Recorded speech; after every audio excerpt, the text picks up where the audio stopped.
I didn't have a desire to name a cow or to take a chicken home onto my sofa and watch TV with it. But there is a certain kind of baseline human decency that I think we all share. And it's pretty remarkable when people are polled about these things, just how broad the consensus is. 96% of Americans think that animals deserve some legal protection from cruelty. There aren't very many things that 96% of Americans agree on.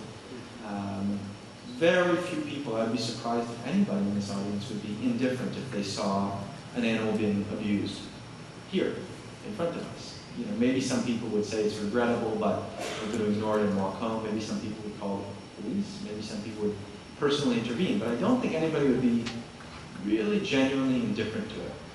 And we now have a farm system that has gotten so bad that we only need to appeal to the values that we all share to want to reject it.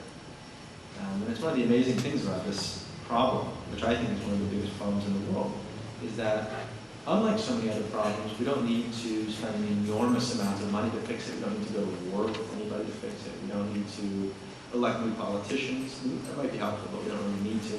We don't need to spend any more of our money. All we need to do is somehow close the distances, make the distance now, which is invisible, visible, as if it were happening in front of us, and then to ask ourselves, is that something that would be comfortable with? So I think what I will do is read the one final entry, and then we will move into the conversation. It's called Radical. Virtually everyone agrees that animals can suffer in ways that matter, even if we don't agree on just what suffering is like or how important it is. When surveyed, 96, this is a statistic familiar to you, when surveyed, 96% of Americans say that animals deserve legal protection. 76% say that animal welfare is more important to them than low meat prices. It's really incredible if you think about it. 76% of Americans, not citizens of Berkeley, California, not citizens of New Haven, but 76% of Americans believe that animal welfare is more important to them than low meat prices. And nearly 2/3 advocate passing not only laws, but strict laws concerning the treatment of farmed animals. You'd be hard-pressed to find any other issue on which so many Americans see eye to eye. Another thing most people agree on is that the environment matters. Whether or not you're in favor of offshore oil drilling, whether or not you believe in global warming, whether you defend your Hummer or live off the grid, you recognize that the air you breathe and the water you drink are important, and that they will be important to your children and grandchildren. Even those who continue to deny that the environment is in peril would agree that it would be bad if it were. In the United States, farm animals represent more than 99% of all animals with whom humans have direct interaction. In terms of our effect on the animal world, whether it's the suffering of animals or issues of biodiversity or the interdependence of species that evolution spent millions of years bringing into this livable balance, nothing comes close to having the impact of our dietary choices. Just as nothing we do has the direct potential to cause nearly as much animal suffering as we need, no daily choices that we make have a greater impact on the environment. So our situation is an odd one. Virtually all of us agree that it matters how we treat animals in the environment, and yet few of us give much thought to our most important relationship to animals in the environment. Odder still, those who do choose to act in accordance with these uncontroversial values by refusing to eat animals, which everyone agrees can reduce both the number of abused animals and one's ecological footprint, are often considered marginal or even radical. And so the point of my book was not to persuade people to be vegetarian, despite what it might sound like right now. It was to make this consensus visible and take an issue that's often cast as being divisive. Like, even I thought it was divisive when I had to face the prospect of going out and talking about the book. I thought, oh God, people are going to throw hamburgers at me or punch me and lie afterwards. Or I'll get reviews that say this is utter foolishness. And in fact, none of that happened. And I think that's because when we talk about this subject conversationally and humbly, it's apparent that we really do agree. Nobody wants the farm system we have. There are a lot of different places to go from that point of agreement. Some people will say, I'm going to become vegan. Some people say, I'm going to become vegetarian. Some people say, I'm going to eat meat one less serving a week. And we're too used to a way of talking about this that doesn't allow for those different conclusions from the same starting point. And I tried to write a book that was very flexible, that reflected the flexibility that I feel. But at every reading I've ever done, I always say of somebody, and I'll say it now before we start this conversation, anybody who wants to stand up and defend factory farming, I would love to hear it. Because I spent 3.5 years looking for that defense, and I never found it. And I've yet to find someone, and I've done readings in college campuses, and I've done readings in farming communities, in the Midwest, West, East, North, South. And I've yet to find someone who wants to stand up and say, this is a good system. And here's why I think everyone in this room should really, this is what we should be supporting. This is the kind of food we should eat. It's very powerful, the absence of that argument.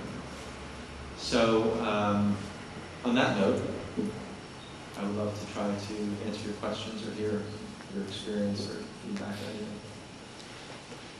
Who or what are you wanting to try to something as a topic that you've written down a lot, talked about a lot? Is there a particular person who you want to get that?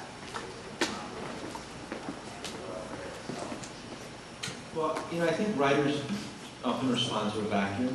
The thing that you want to read already exists. There's no need for you to write it. That's true for fiction as it is for nonfiction. I don't care more about animal agriculture than I do about any number of other issues. Genocide, starving kids, conflict in the Middle East, But I do feel like there's a very strange and almost profound absence of conversation around this one issue, which is so central to our lives. It is literally in front of most people 2 or 3 times a day. And as I said before, it's our most important relationship to the environment, and it's our most important relationship to the animal world. And very few people would say they don't care about those things. So I wanted to write the book that I wanted to read. I've been thinking about these things since I was a kid. Like a lot of kids, I had instincts about eating animals that, it says nothing about whether or not eating animals is right or wrong, but it is totally antithetical to the other lessons that parents teach their kids. You're given bedtime stories that have animals as heroes, stuffed animals when you're crying. I can't imagine a household in which it's okay to abuse a family pet.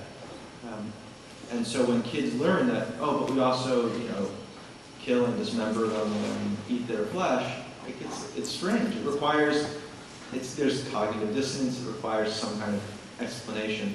And I think the explanations are often, I think kids can often smell the bullshit in the explanations. I could when I was a kid, but I ate meat. It's not like the smell wasn't that overpowering. So, and yet I continued to think about it as I grew older. And as I write the book, when my wife became pregnant with our first child, and I faced the prospect of having to feed somebody else, it suddenly became a different kind of question, because feeding someone else just isn't like feeding yourself. I felt a different responsibility. I will, drink a Coke, eat fries. My kid will too one day, but it's not like I'm not happy if I were to reach for those foods to give to you. There are foods I would be happier about. When you have a kid, you feel this opportunity to get things more right. There aren't that many opportunities in life, or you don't feel it that often. Going to college is a great one. That's another reason I was feeling enthusiastic about coming here, because I remember what it was like to be a freshman, but really any year, and you have another opportunity. If you never liked the name that everybody called you in high school, you can just tell everyone you have a different name, or if you decide that you don't want to be the sort of punky kid anymore, or maybe you do want to suddenly become the punky kid, that's something you have control over suddenly, like that kind of control you didn't have before. And it's not a coincidence that so many college students become vegetarians. It's not just because they're awakened to the realities of animal agriculture. It's also, there's a kind of identity or lifestyle aspect to it which is very attractive, and which I think is becoming more attractive and will become so attractive